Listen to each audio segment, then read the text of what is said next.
Welcome to Super Happy Dragon Lucky. The show will begin momentarily.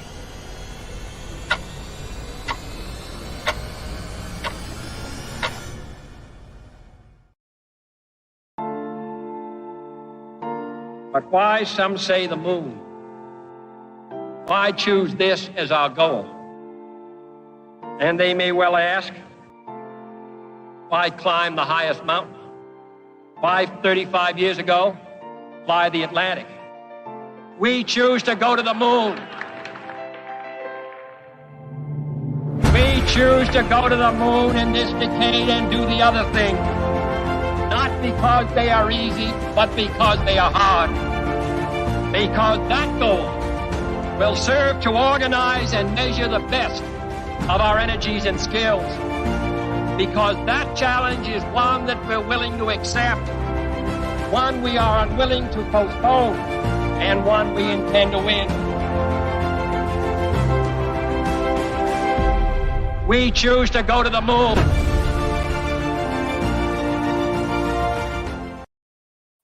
All right, welcome to Super Happy Dragon Lucky. This is episode 5F. It's the 96th episode. And this week in updates, we're starting with number go up.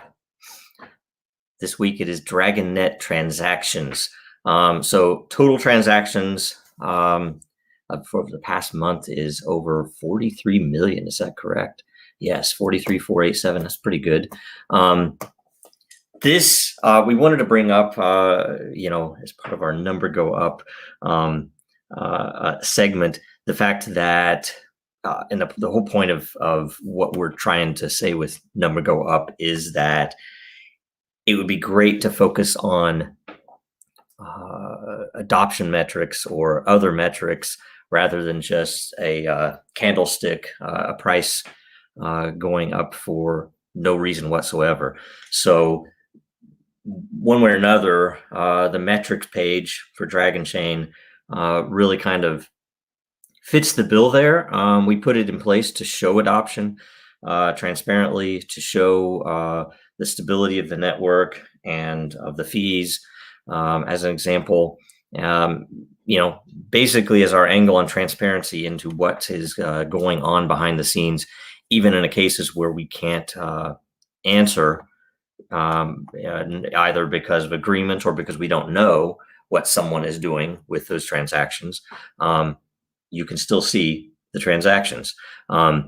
And hopefully we'll have a lot more pieces in there over the coming months. I know there are a lot of things I'd like to see added. Total number of interchain transactions, total number of transactions over time, so on. So either way, we'll see what we can get in there. Next update, the June 2021 LCP proposal phase has begun. It is, as you can see here, up on Den. If you can head to the LCP the LCP layer to see this posting, and one way or another, get your proposal in, read the rules, get your proposal in. If you can, please do read prior proposals before submitting so that we don't have as much overlap in communities as sometimes we've seen.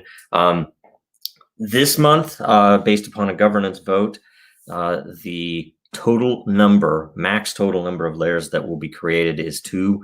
The top voted layer the top voted layer proposal in lore will win, and the top by unique voters will win. And if they're the same proposal, then only one will be created, but you might get two this month. And that was because we wanted to slow it down a little bit to make sure that enough activity is going on with the new layers that are being launched. So, and we'll have a lot more metrics around that coming out in the near future as well to let people measure how certain layers are producing. It's very interesting. So let's see here. Next up, we have that Dragonchain is speaking during an event at Miami-Dade College this week. We had to flip the schedule, I believe. I think Phil is talking today. He might be talking right now. And Trey and I are in a session talking tomorrow, I think, at this hour. So look to the pages for that. It's all listed. Let's see here. The next update is that the World Blockchain Roundtable episode 2 will be on this Thursday at 8 Pacific, 11 Eastern. It was a really successful first episode last week. The format is basically we have a bunch of people that are knowledgeable about the technology in particular and or its adoption or use, and that they're on there to answer any question. And the way to get a question answered is to leave the topic or the question on the weekly post, which is in the cryptocurrency layer on Den. This is a very Dragonchain focused show here. So I do understand if you are going to post Dragonchain specific questions, but we're trying, especially for the early episodes, to make sure it's not all Dragonchain. And in fact, last week it was great. There were some good variety in questions, and I will throw in my Dragonchain answers because I'm on there. So don't worry about making it a Dragonchain question, but try to get your generic stuff in there or things that are going on in the world that are interesting to people. List of hosts will be released tomorrow, and that's the last update. So we'll be right back after this with the full AMA for the rest of the show.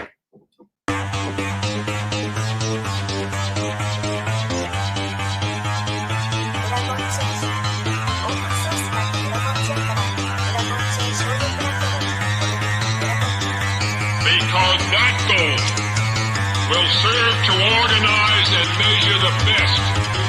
Adaptable, all capital, label radical yet rational. A tactical approach is palpable if this animal is fallible, but that conclusion is laughable. So with for all detachable from the mandible, you see it now.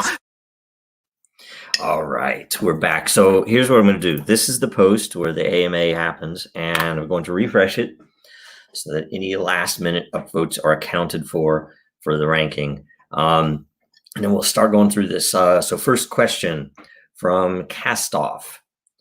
Who, as in what role in a company do you target when you guys pitch Dragonchain to them?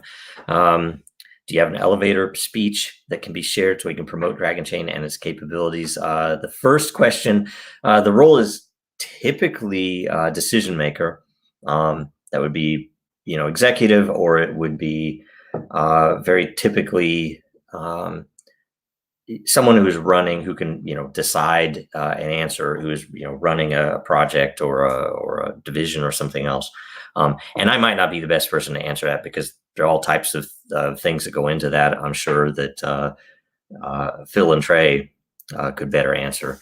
And I'm pretty sure Phil is, or maybe Trey is on next week, I think, on the roundtable. So, maybe answer that, ask that then, but generically maybe.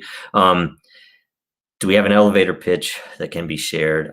That's potential. I mean, I know if you're intending to do this, then you could join the I can't remember what to call it, but there's a program for sales and biz dev that I know some community members have become a part of, where it's a more fundamental approach to promotion. You're not promoting the token; you're actually going out and getting into companies that can use the tech. And there's a lot of training materials in there, and definitely a lot of you can ask Phil and Trey questions and things like that as to how something can best be promoted.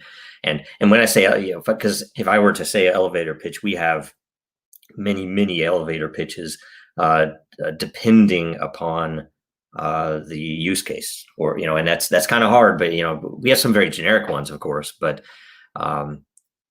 it's not a direct and simple thing, especially with blockchain, because it's so abstract and new. So anyway, next question. Lawn nodes. what is double spending and how do you stop it?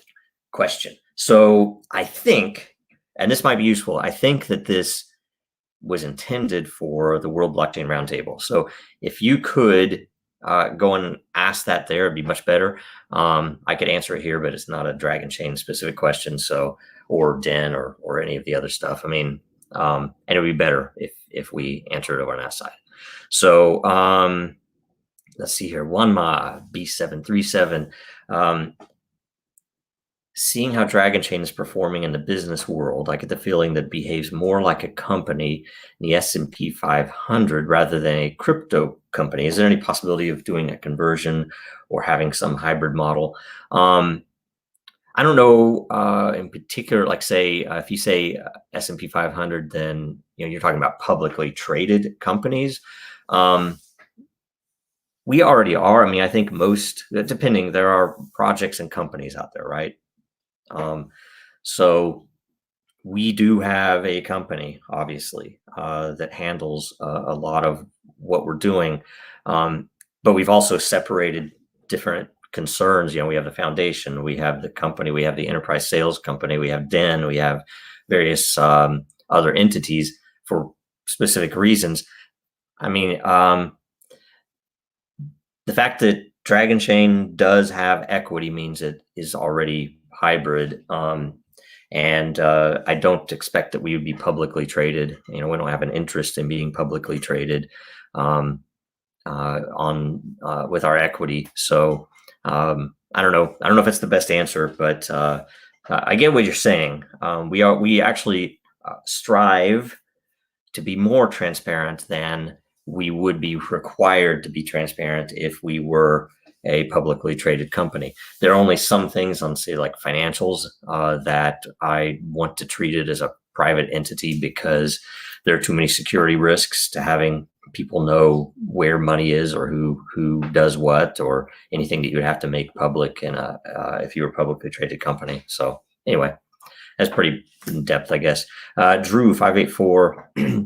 How does Takara work? I know that businesses pay a flat monthly fee based upon their expected transactions and price per transaction. How is this achieved? Are the companies with their monthly fee being allocated a certain number of dragons? Okay, so the way that Takara works, and by the way, the intent of Takara was to separate the token volatility, that is the token price volatility, from the network fee price. Because if you're a company, let's say a standard real world company, you have accountants and you have taxes and everything else you have to handle, you don't want as a blockchain platform to have to tell these people, okay, first of all, get your intern, get them to go to some exchange somewhere and buy these tokens. It is instead that we can sell to them by saying it's this many dollars or this many euros per month.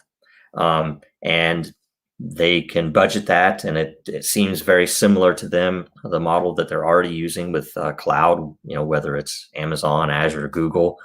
That's the model they already understand. And so Takara makes that clean. It also makes their accounting clean because at the beginning of the month, instead of having a stable dollar stable token, we have a price. How do I say this? We have a payment price stable token where, how do I describe this? Where at the beginning of the month, the price is locked in on an algorithm. It's a 14-day moving average. And that price holds for the entire month for all purchases of dragons for use on the platform or for payments to fees of people running verification nodes. So the price, because of all the Bitcoin drama and all of the crash that happened recently, the price is going to go down on Takara. I'm pretty sure it did this month. So I guess for the same amount of dollars going in, people will get more dragons coming out for the rest of the month if you're running a verification node. So that's a long description, but basically everything uses dragons, and how do I say that they're purchased from Dragonchain primarily currently, but a lot of people do bring dragons in to do things as well. So you can go get them on your own. You can buy them direct every month. That's how it works, and the fees are locked in based upon time, which is another question. But it helps that the fees are locked in based upon time, and that the dragons are considered that at the same rate based upon Takara for the entire calendar month. So it just keeps things simple. And let's see. And yes, they are basically renting time from Dragonchain's reserves currently. Everybody knows CTLC system needs to be refactored, and at that point, it'll be very easy for anybody to participate in that. Next, Goose Creek Unlimited are the channel partners being used to funnel money and use of Dragon token away from the platform. No. Is every one of the deals attached to the Dragon token and use on the platform? Yes. And or can the partners just close deals and run their L1s without using the token? Theoretically, they could run L1s if they set up an entire Dragonet, right? And if they set up an entire infrastructure and they set up a bunch of the parts of the system that we haven't open sourced yet. And that's part of the reason we haven't open sourced some parts of the system, just because it would be somewhat of a nightmare to manage multiple networks. But it's in the design. We think it's doable, and I could see a possibility of making it happen at some point, but it's not a top priority. So because there's already enough decentralized proof from Dragonet as it is, and all of the interop that's going on is the value of using Dragonchain. So if you came in and ran your own L1, you would still have to use dragons if you are getting verification. And if you aren't doing that, then you might as well be running Hyperledger or just building something in a database, because you're not getting the decentralized proof of everything you're doing.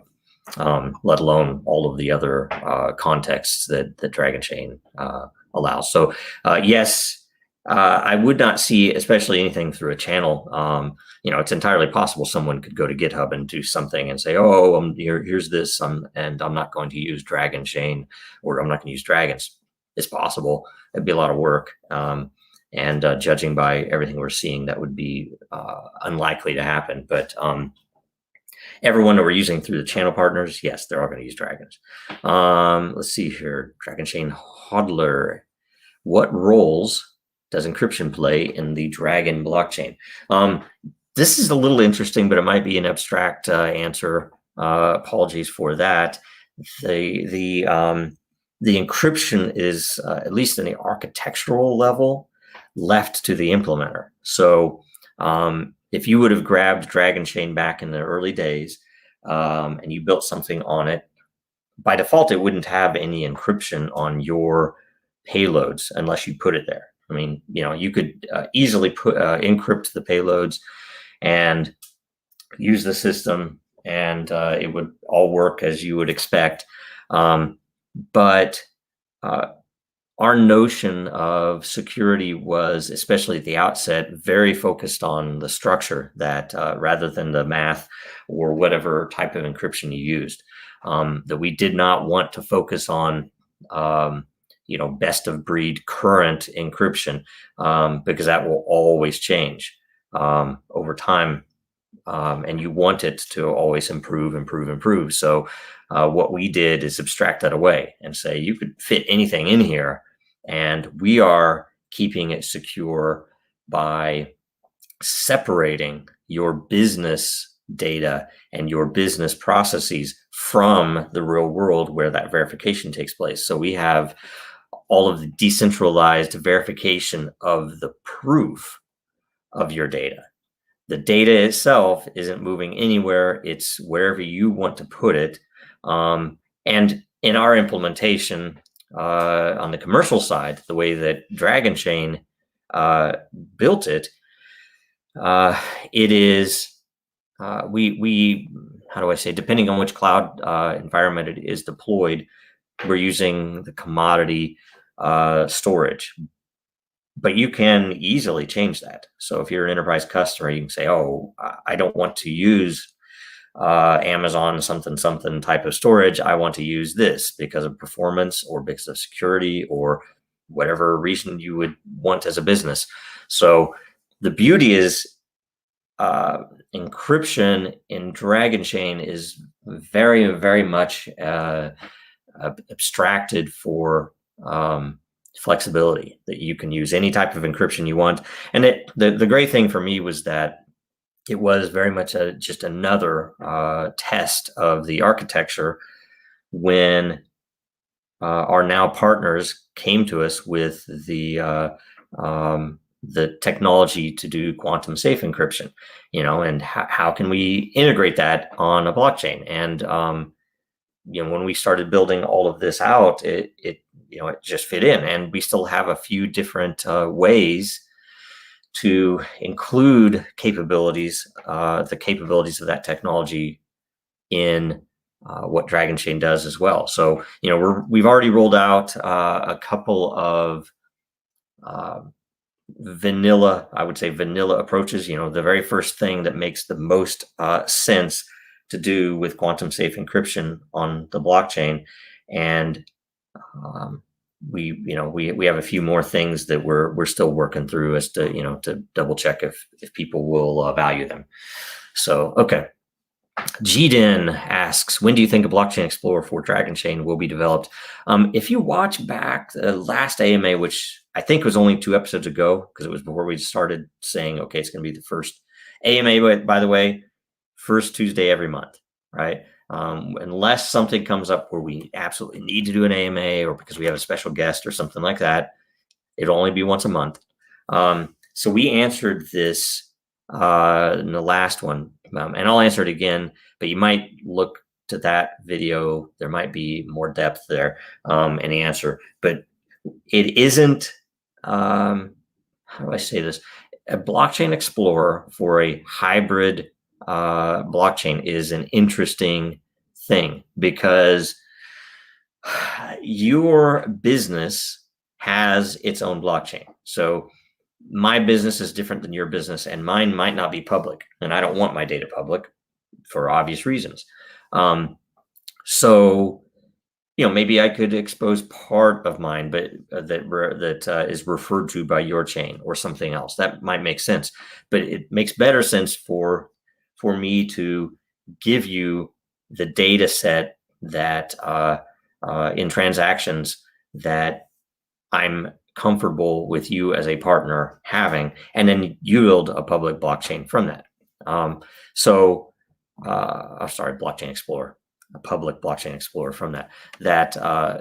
As it is, if you look at Eternal, or you look at any of the public systems that are out there that have proofs, reports, it's up to them to build their own explorer, and we provide all the data to do it, and we have the some of the UI too that we can provide. That I don't think it's open sourced, but we would offer it up, and we have offered it up to customers as well before.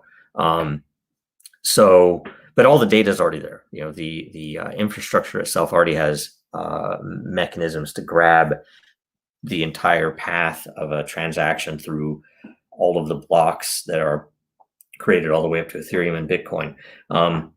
And those systems could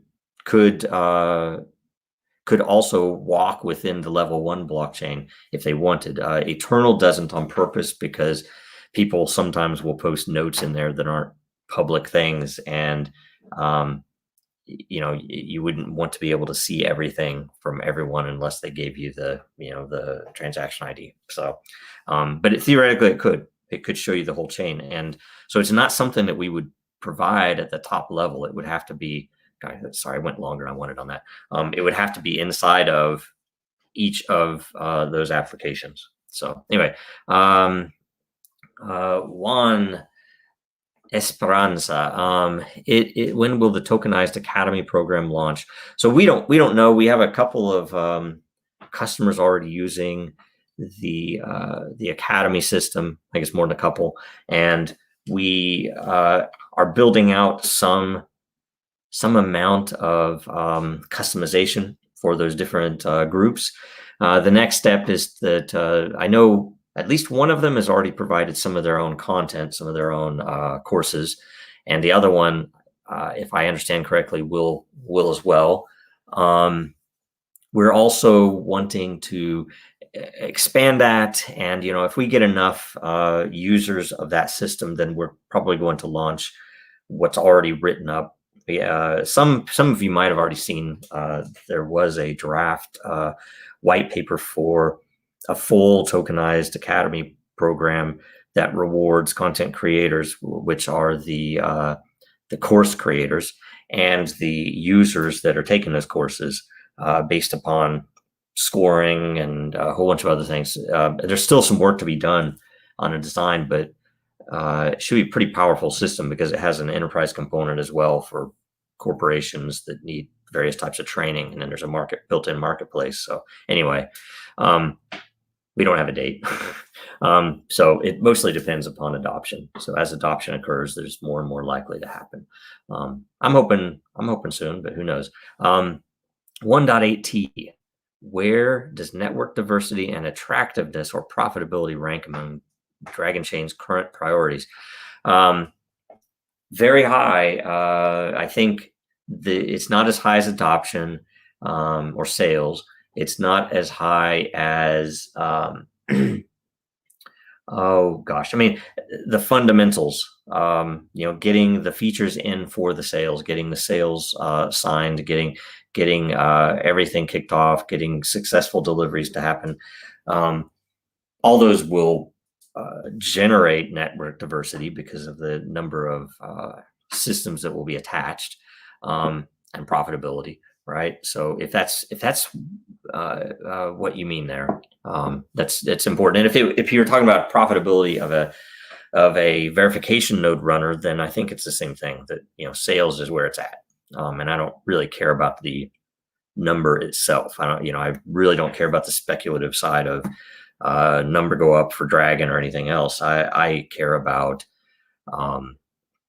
for my part, I care about making sure that we get the adoption to occur, whether that's through education, sales, and BD, or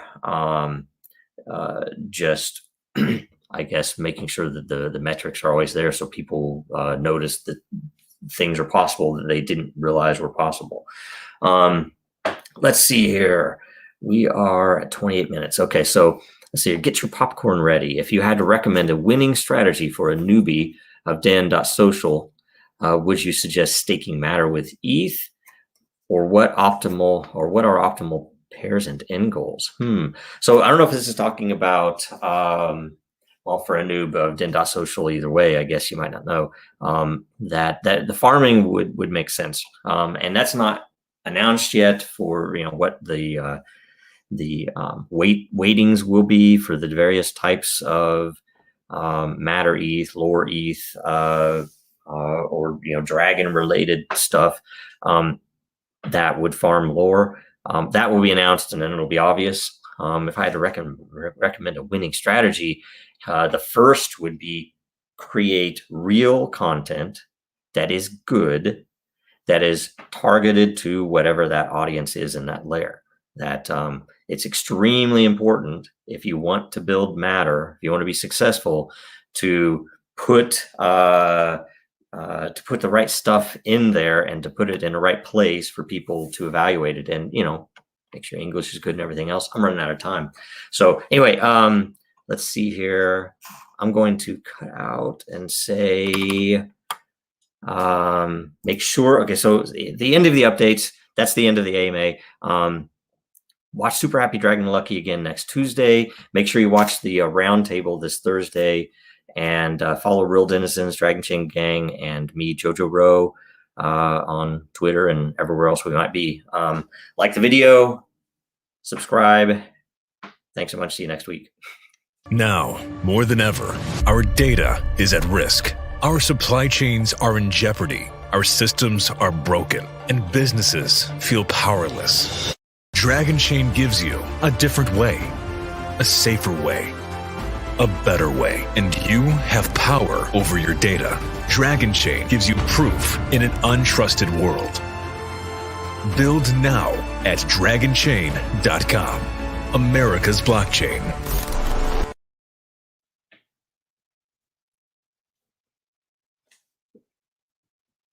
I shouldn't do this.